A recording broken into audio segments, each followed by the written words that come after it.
On Wednesday night, AEW paid tribute to John Huber, Brodie Lee, who was the leader of the Dark Order, former TNT champion, really just getting started with his run in AEW after leaving WWE.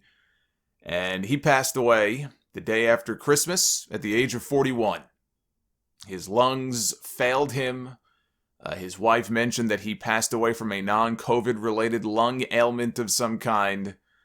And it devastated everybody in the wrestling community, not just in AEW, but in WWE and independent people who knew him and worked with him. And not a bad word to be said about this man. And I have not seen this kind of outpouring of support and positivity and stories and memories for someone's passing, especially somebody active in the wrestling business, since the days of Owen Hart and Eddie Guerrero. And back then there was no Twitter, right? Even Facebook, I think, when Eddie passed away, was probably still in its infancy. So you didn't have all this social media outpouring of love and support, as I'm sure those guys would have. The way that you saw for Brodie Lee over the past week and a half. It became major news. It was a big deal. It was just soul-crushing to get that kind of news, because it just felt like it came out of nowhere. He had been off the grid for a couple of months. There were rumors that he was out with an ankle injury or some kind of minor injury, but he would be coming back soon enough.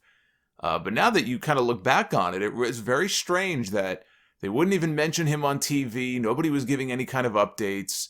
You know, he wasn't still appearing in skits and stuff, even on BTE with the other members of the Dark Order. It was very strange that people were being so silent and so mum on what was going on. And that was by design. That was because the talent and the executives in the company had made a promise to his wife that they would not say anything. They would not tip their hat as far as what was going on. Some people were asking questions and they weren't getting answers, and that was because the family wanted their privacy.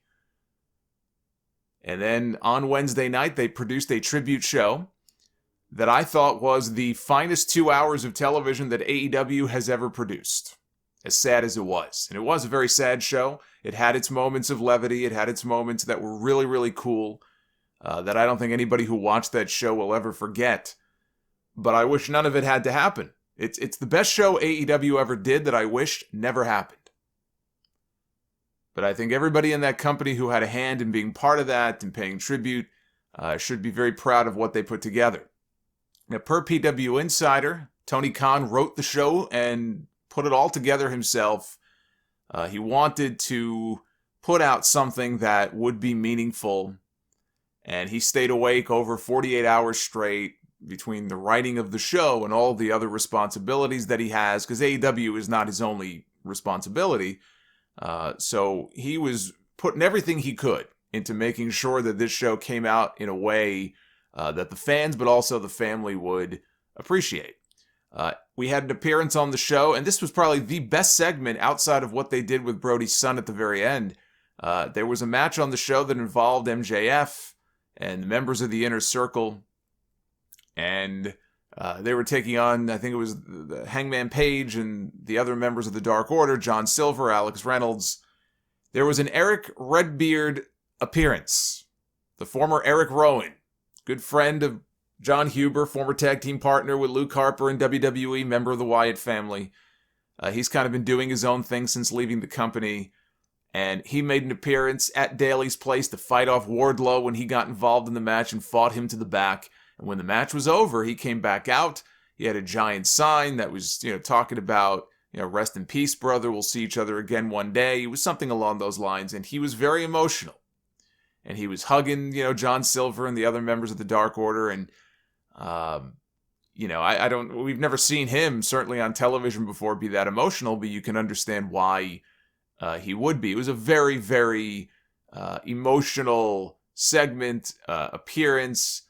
Brodie's son, his older son, his 8-year-old son, Brodie Jr., was in the front row for much of the show, wearing a Dark Order mask, holding a kendo stick in his hand. MJF was healing it up. He ripped the mask off his head. Brodie Jr. popped him in the head with the kendo stick for a nice big pop. He had a big smile on his face. Everything about that match and that segment just, it was great. It really was. And Look, as far as Redbeard is concerned, is he going to be brought back? This was just a one-off. Who's to say that he won't do business with AEW at some point? I don't believe there's any plans for that. Could I see him having a role in the Dark Order at some point? A role, maybe. Possibly. And maybe he'd even be able to, show some personality that we've never seen him show before. Like, same with Luke Harper in WWE. We saw a different side of him. And certainly in the BTE stuff, a more comedic side of him in AEW. But that's not what this was about. This was not about him coming in and negotiating for a contract or anything like that. No, I don't think they should bring him in and make him the leader of the Dark Order. I don't think we should be talking about replacing Brodie Lee so quickly as the leader of anything. I think that would be kind of a slap in the face. I think over time, you may have a Colt Cabana or you may have a John Silver. Maybe it's more appropriate, frankly, that John Silver eventually ascends to the leader of the group. He was the one that Brodie Lee saw something in. He would kind of bully him in the segments and stuff for comedy, but he saw something in him. And John Silver said he and Alex Reynolds both owe their careers to Brodie Lee because he was the one who pushed for them to get contracts with AEW. So something like that I could see as time goes on. I think it's the wrong time to be talking who can replace him and what's going to happen to the Dark Order. On this show, the Dark Order won every single match for which there was a member of the Dark Order involved. And you had to know that would be the case. It's like when WWE used to do I guess they still do, but when they did the tribute to the troops, pretty much every single year, up and down the card, all the baby faces would win. Because the whole point was to put a smile on their faces, and it's a feel-good thing, and that's exactly what this show was designed to be. So there was no real surprise there. But it wasn't about the outcomes of the matches. It wasn't about who's coming in for a contract or storyline stuff. That's not what that show on Wednesday was about. At the very end, Tony Khan came out. He was in the ring with Cody. They brought out Brodie Jr. They brought out his widow, Amanda. And Tony Khan presented the TNT title to Brodie Jr. and called him the TNT champion for life. He gifted the title, the same title his father held, the same title that when Brodie Lee won the TNT belt back, I guess it would have been in late August, he said the first thing he did when he got home is he snuck the title into his son's bed as he was sleeping so that when he woke up in the morning, the first thing he would find was the TNT title. And when he lost the championship to Cody in the dog collar match, his son really wasn't overly concerned about his father, who was bleeding and beat up from the match, injured on TV from the match. He was more upset that he lost the title. So I think it's appropriate now that that title belongs to him. Tony Khan has said they're going to be designing a new TNT title, I guess, that Darby Allin will have going forward. So that red strap version of the TNT title is now history. But he is also signed to an AEW contract.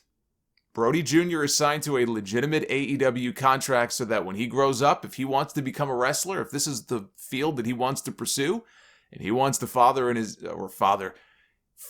his father's footsteps, he's got a spot waiting for him in AEW. So I thought that was a very cool gesture as well. The song, it was a Tom Waits song, Old 55, that was played in the tribute video at the end of the show.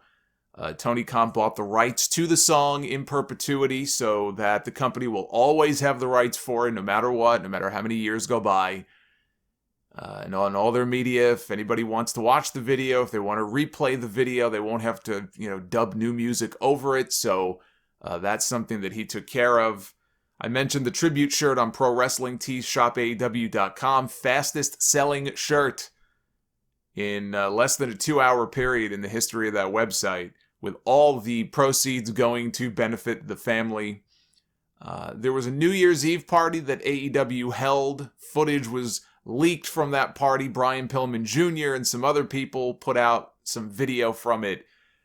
And the family was there. They were invited to be at the party. And Brodie Jr., he is just beating the hell out of everybody. He's wrestling matches against different people. Britt Baker put video up of Brodie Jr. beating up Adam Cole. Adam Cole selling for all of his offense. He pinned Adam Cole on the video. So there you go. The first interpromotional match between WWE and AEW is won by an 8-year-old. Now we just got to get him in the ring with Nicholas. That'll be a future WrestleMania match right there. Maybe we can get King Maxwell, right? Matt Hardy's son in there, make it a triple threat. But just, everything that they did this week, they went out of their way. Not just Tony Khan, but all the talent and friends of his went out of their way to make sure that that kid had a smile on his face and that they could just take his mind off things, at least for a little bit. I mean, the kid just lost his father the day after Christmas. The kid's 8 years old. His little brother, I think, is maybe 3 or 4. He probably has no concept of what's even going on. But the kid's 8 years old. He not only lost his father, but his father was laying in the hospital, probably not even able to talk to him for 2 months, building up to what happened. That's a tough thing for anybody to go through, regardless of how old you are, let alone if you're 8. And to have to watch your dad like that, it's a horrible thing. So it was very, very nice to see all of them just, playing along and just doing whatever they could to keep him occupied and put a smile on his face. Just some final details here. He was hospitalized since late October. That is where he has been. He was, according to Tony Schiavone, he was airlifted from his home, that's how bad it was, to the Mayo Clinic in Jacksonville, just either a day after or a few days after the podcast that he did with Tony Schiavone and Aubrey Edwards, which you can watch on the AEW YouTube channel, where he was telling stories and laughing and almost marking out for Tony Schiavone and just telling all these stories. And to think that the next day or 2 days later, he was in such a bad way that he had to be airlifted to the Mayo Clinic. It's just unbelievable how quickly things just went downhill. And he did note during that interview that he did Peloton a lot, which a lot of people have done during the pandemic. And, it's like an exercise bike that you have at home, and I think it's linked into a studio in New York or whatever, and you do these exercises, you do cardio with it. So he was big into that, and he told the story on the podcast that just days beforehand, for the very first time, he had to quit a Peloton workout after about 20 minutes because his body, he just couldn't do it. And he figured it was the fallout from the chain match where he was really beat up after the match with Cody, and maybe my body just needs to get, kind of reacclimated, but that had never happened to him before, where he could not finish the workout. Now, he didn't say he had trouble breathing, or he didn't say exactly what it was, but you look back on that now and it's very eerie. Seems like there were some signs that something wasn't quite right, but who the hell thinks that something like this is going to be the outcome of that?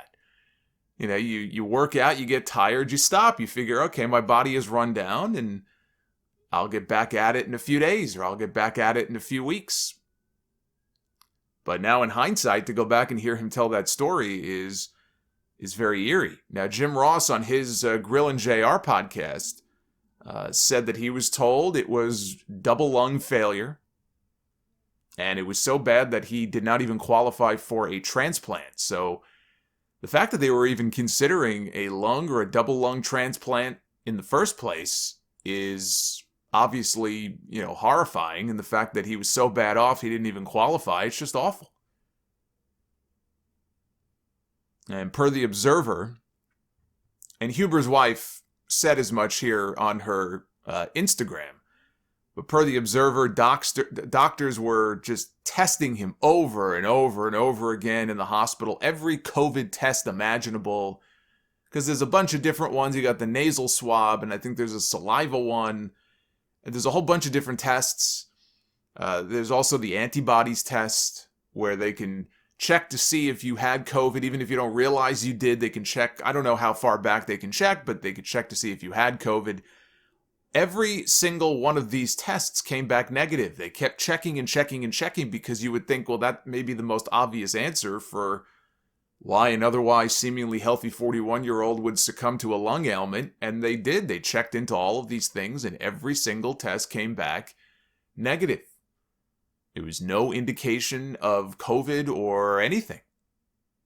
It's the Mayo Clinic. These people know what they're doing. So I'm sure they're going to run every test under the sun. And the fact that even they were stumped as to what exactly happened here, as frustrating as it is for them, it's more frustrating, I'm sure, for his wife and for the people that he was very close to. But I mean, AEW is also testing him. AEW has their protocol just like WWE does. And they have pulled people from Dynamite before for even being in the vicinity of somebody who later tested for COVID, tested positive. They've had to redo some of their Dynamite cards because they've pulled people off the show, even if just for precautionary reasons. So I'm sure they were also testing him weekly because he was part of the roster. He was no more or less special than anybody else, and so he was being tested at work on a regular basis. And, obviously all of these tests just kept coming up negative. That did not stop, though, some people from very publicly casting doubt on that. And on the fact that the man's wife literally said that he was tested repeatedly for COVID and all tests came back negative. And I think in actually her follow-up post, she even made the comment that she almost wishes he did have it, because then at least they would have some answers. Bruce Mitchell was all over the news. Bruce Mitchell has worked for the Pro Wrestling Torch. He has written for the Torch for 30 years. No more. Bruce Mitchell was relieved of his duties. He was let go after a 30-year run at the Pro Wrestling Torch within, a couple of days, a matter of hours, putting out an opinion piece, putting out an article on the Torch website that Wade Keller, who runs the Torch, claims he never saw. I guess as long as Mitchell worked there, he had the ability to just go ahead and bypass the editors and publish his own shit. After being there for so long, claimed he never saw it, because eventually they took the piece down. And after a few more days, I guess Wade had come to the decision that he was going to have to part ways with Bruce. The two of them have been friends for decades. But he felt like this was the move that he had to make. And Mitchell, after putting this article out, which started out, fine enough if you read the piece before it got yanked, and if not, you didn't miss much, ended up in the second half just veering off into all of this speculation and almost being pushy and confrontational about the idea that something is being hidden here. There's some kind of controversy, some kind of conspiracy. There's something going on here. Something is amiss. And then going into all this conjecture about COVID and how, for all we know, it's now mutated into something more deadly. There's no basis of fact in anything here. I don't know why. He just kind of went off on this tangent about something that had absolutely nothing to do with this. And just the overall tone of the piece, and as quickly as he pushed it out after this guy died and his family is still mourning and grieving. But he doubled down. Didn't apologize for it or say, well, the timing was awful. I have questions, but maybe I should have thought better of the timing of it or the tone. He doubled down. He doubled down on stupid. Ended up deactivating his Twitter account, took the article, republished it on a third-party website. I'm not going to tell you which one because it's not even worth your time. And if you care that much, you can find it on your own. I'm not going to give it any publicity. But look, here's the deal with it, because people were asking me on the New Year's stream and stuff, and I'm only going to comment on this once. I don't even want to give this much oxygen. Here's the deal. That is his right. If he wants to upload the article somewhere else, that is his right. He should have the right to do so. However disgusting it may be, however inappropriate it may be. It's called freedom of speech.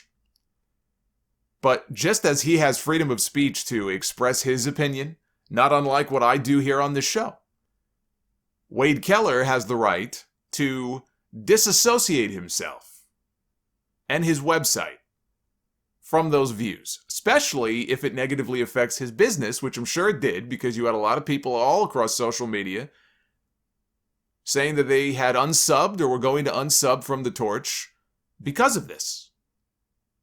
So I'm sure that was part of it. It started to affect his business, and he had to make a business decision.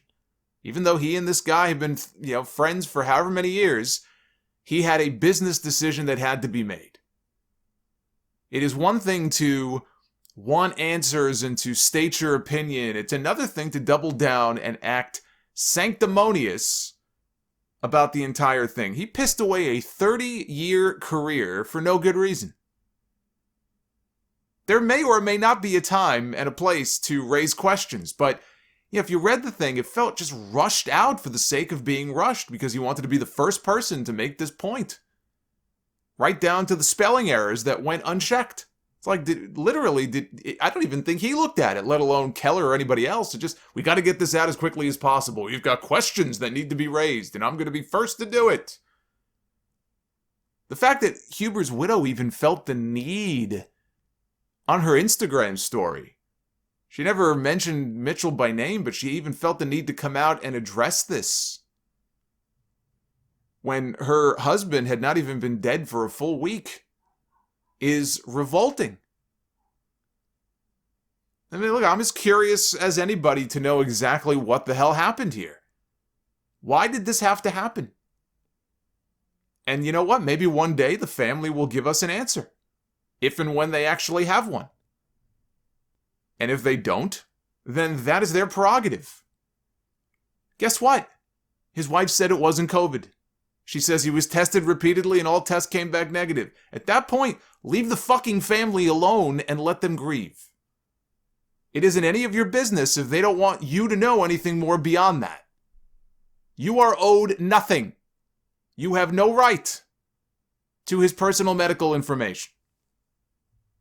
And the same goes for Disco Dipshit, who was on Conan's podcast talking about the Mitchell article and arguing that the family in AEW are being, they're not being fully transparent because we don't yet know what the cause of death is. He said that, his general curiosity means that he's going to keep pressing until we find out exactly what happened. Well, gee, Disco Inferno is going to press on and get to the bottom of what happened. Woodward, Bernstein, and Disco.